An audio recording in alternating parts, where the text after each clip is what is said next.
All right, let's take a look at that KD ratio. We are at 2.214. It still dropped a little bit, just doing more quote-unquote real gameplay versus casual. Although I'll tell you what, since Season 2 started, casual is no longer casual. Those bots are freaking good. But this is not a Season 2 review, but I played it last night, and damn, they're getting really good. Anyways, I just want to let you guys know real quick before we start this the podcast, is that I'm probably going to go down to one video / podcast a week. I've been putting out 3. It's very time consuming. I'm not monetizing. I only have 100 or 200 viewers. It's not worth torturing you guys over that for $2. So I'm not monetizing.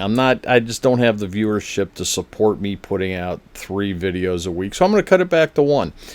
I may put up another one with just gameplay. I did it with a helicopter. I also did it with some Dissent from 1995, Dissent 1, levels 1 and 2.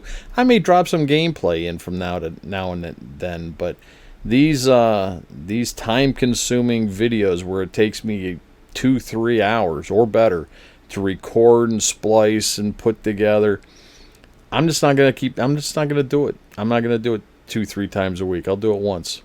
And I'm, like I said, look, to the guys that like listening to me, I truly am grateful, right? I'm very, very happy to do it for you.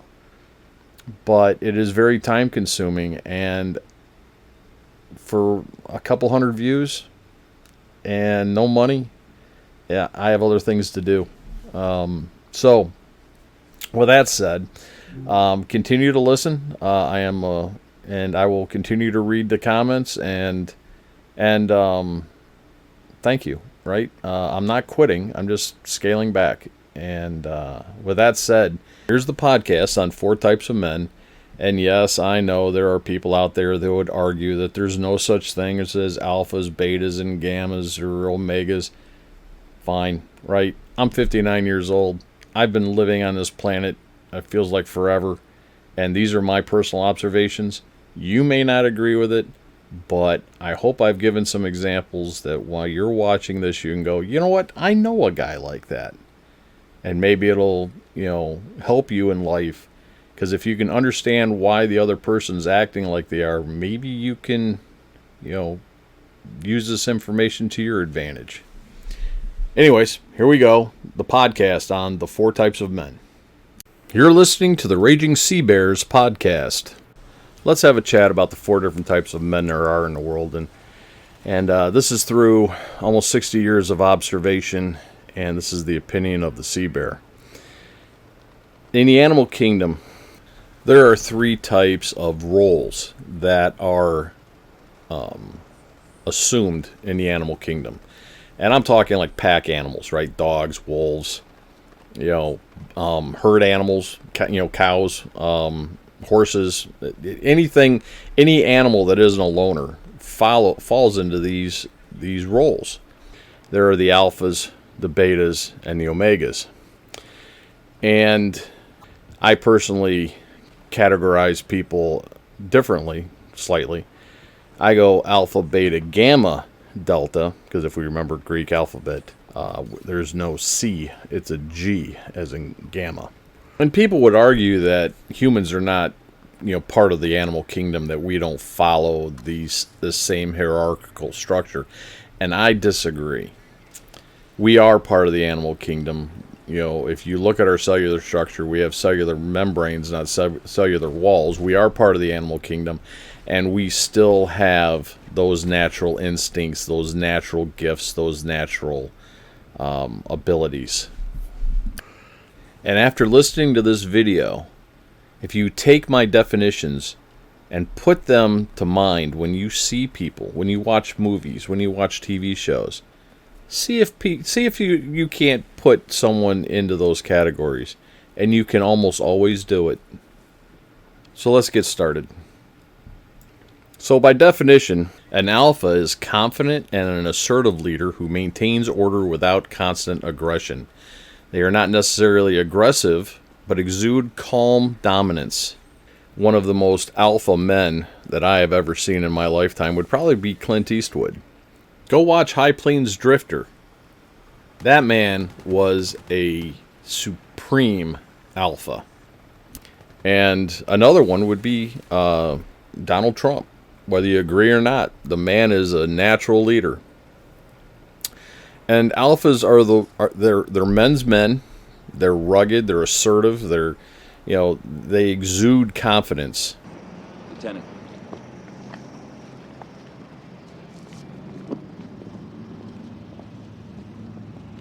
Second platoon, listen up. Good luck. God bless you. I'll see you in the assembly area.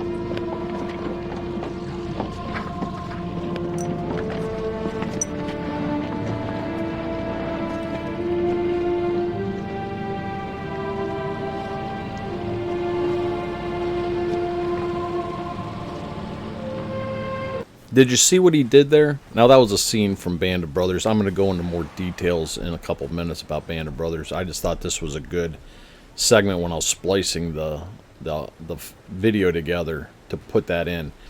He told them that he would see them at the rendezvous point. He is giving them the hope that they're going to make it, and I'm going to see you there. It's a subtle reassurance, but it comes naturally to Lieutenant Winters.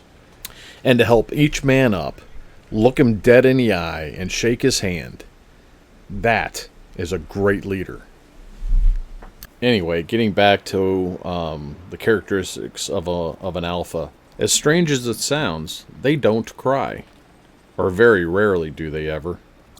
They bottled up their emotions because it gets in the way of being that leader. I mean, seriously, think about it. Would you follow a man into battle who's crying? That's probably why your dad always told you men don't cry. Real men don't cry, son. Your father wants you to be an alpha, that man that other people look up to. And is why my father always told me, real men don't cry, son. I never saw my father cry until my brothers were killed. And then I only saw them cry at their funerals. They drink their coffee black. Women like them. They typically don't give a shit about other people's opinions of them. There are those in the world who crave acceptance. They crave that dopamine hit, that someone likes them, and they'll do anything to get that approval. Alphas don't care. Alphas do what they think is right. Period. They don't care the pain that they have to suffer to do what is right. I'll give you an example. There was a family, well, she was an acquaintance to me. I wouldn't define her as a friend. But she was known to the family and liked to give advice. And she asked me if I had the choice of being right or being happy, which would I take? And I told her that I'd take right every time. And she looked at me like I was crazy. But I told her, I said, look, being right makes me happy, so I can satisfy both requirements. And she just sat there staring at me with her mouth hanging open like she could not comprehend that answer. I'll give another example. I've said this on a couple of different videos / podcasts that I had a friend that was dealing drugs. He was my best friend. But I was willing to end that friendship over doing what was right. Last weekend I had a repeat performance. I had a friend who was abusing my trust in him, and I ended the friendship because it was the right thing to do. Now, regardless of the pain that I went through by severing those friendships, it was the right thing to do, and I was willing to pay that price to do what was right. Additionally, it should be known that betas are threatened by them and are confrontational with them because the betas want to be the leader. And they don't have the natural ability. They have to work for it. Now, can betas be leaders? Yes. But it doesn't come naturally. They have to work for it. They have to learn how to do it.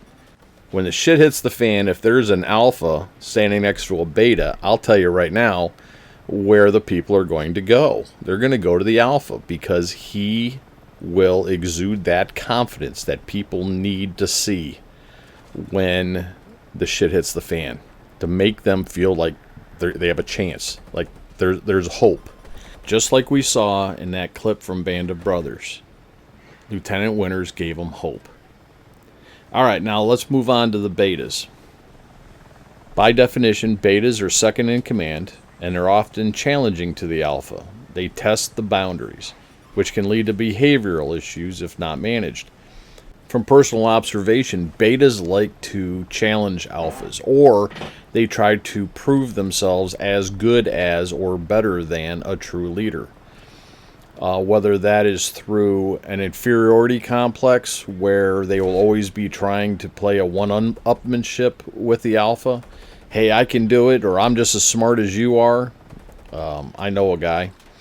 Or whether it's a direct confrontation where they try to belittle them and put them down, and try to elevate themselves above them. I've seen it in corporate America, and I've seen it in friendships. By the way, betas drink their coffee white, whether that's an emotional support latte or they pour in milk or cream and sugar. If you watch this scene from Band of Brothers, which was a great show, the first episode was a fantastic example of a beta trying to be the alpha. Lieutenant Strobel, who was played by the guy who played Ross, whatever the hell his name is, Schwimmer, whatever. He was constantly berating the men. He was attacking Lieutenant Winters and trying to discredit him and demoralize him when Lieutenant Winters was the alpha. You people are at the position of attention.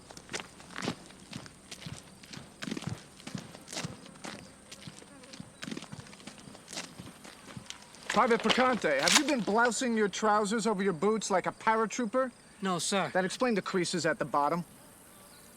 No excuse, sir. Volunteering for the parachute infantry is one thing, Picante, but you've got a long way to prove that you belong here. Your weekend pass is revoked. Name? Lawrence George. Dirt in the rear sight aperture. Pass revoked.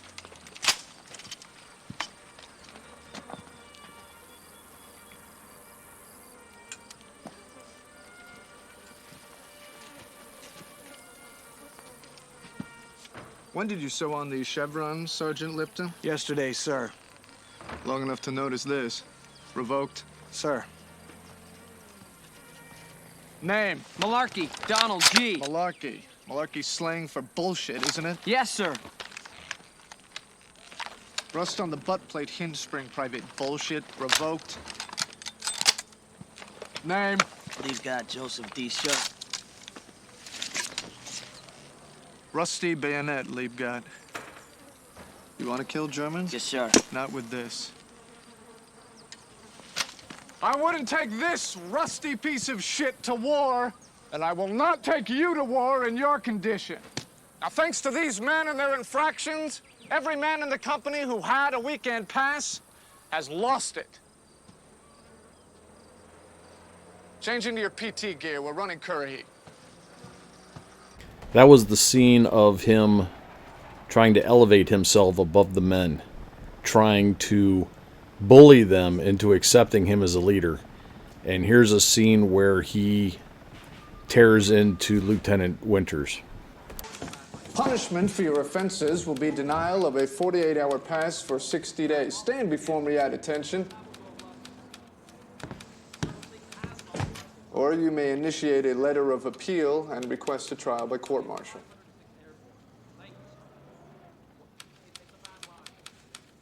You spend your weekends on the base anyway, Dick. Be a man, take the punishment. May I borrow your pen, sir?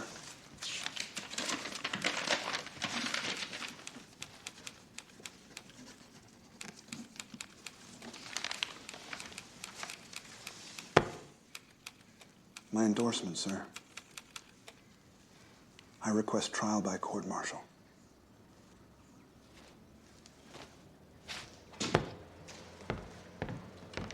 Veterans may have recognized some of these people, may even be able to put names to them. But even if you were a civilian and have never served, I'm sure that you have met someone that behaves like this. Hell, you might be one yourself. Watch the show, a fantastic show. But the betas are always confrontational. They feel threatened by the alphas. Anyway, this is not a review of the Band of Brothers. If you haven't seen it, I strongly recommend it. It was fantastic. But anyways, I mean, look around. Do you see alphas in society? Do you see any betas? Look around. There have been a bunch of them in Washington itself. How about Bill Clinton? He was subservient to Hillary. George W. Bush was a beta. He was subservient to his VP, Dick Cheney. George H.W. Bush, his father. Jimmy Carter, and Gerald Ford, just to name a few. Betas, I think, are probably the second most populous category, with the gammas being the primary, being the largest group, and the alphas being the fewest. But the betas are capable men. They can learn to be good leaders. I honestly believe, and I can't believe I'm actually saying this, I think my father was a beta. I don't think he was a natural leader. He learned to be a good leader. He was a good man. But I don't think he was an alpha. He had to work for everything that he became. It didn't come naturally. I mean, he knew what was right from wrong. He was a man of honor. He was a man of great honor. And he instilled that honor into me. Which answers the question of where did I get it? My last corporate gig, there was a beta. He got promoted, because, in my opinion, he was a used car salesman and would do whatever it took to make a sale, even if it burned the customer. But he was always threatened by me. And when he got into a position where he could get rid of me, he did. So, the betas are wannabes. They're the want-to-be alphas. They are aggressive. They are constantly trying to prove themselves to be worthy to be the alpha. And in the lack of an alpha in the environment, they become the alpha. They are the leader when a true alpha is not present. But when an alpha shows up, they are threatened, and they will do whatever it takes to get rid of it, get rid of the alpha if possible. I'll give you an example. When I first reported to the frigate that I served on after the Wisconsin, my department head was Lieutenant Smith. Lieutenant Smith hated me with a passion. He did everything in his power to make me resign my commission. The first cruise we did together after I got on the ship, I was a communications officer. But I was also standing as junior officer of the deck on the bridge until I got my surface warfare quals.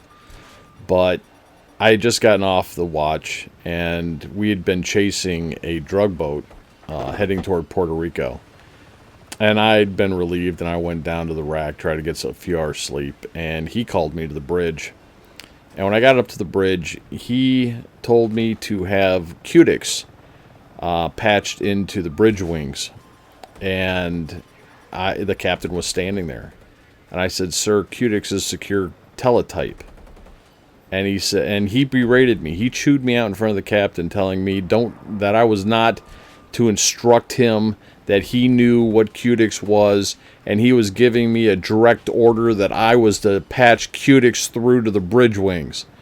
So I went down to the Radio Shack, and I said, RM1, I have a direct order. We need to patch Cutix to the bridge wings. And RM1 said, "Sir, Cutix is secure teletype." I said, "I'm well aware of that, RM1, but this is a direct order." So we actually rigged a patch panel to run across the Radio Shack in order to connect a speaker to a digital feed. And as soon as we turned it on, it was Lieutenant SeaBear, report to the bridge. And I went up to the bridge, and he was livid. He was out on the bridge wing, and he turned the speaker up, and all he heard was, yeah, all, you know, it sounded like a modem squawking and squealing. And he's like, what the, oh, hide your kids here. What the fuck is that? And I said, sir, that's Qdix.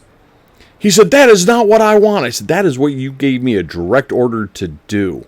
I tried to inform you that you wanted secure voice, but you wouldn't listen. You told me that you knew what was what, and you were giving me a direct order.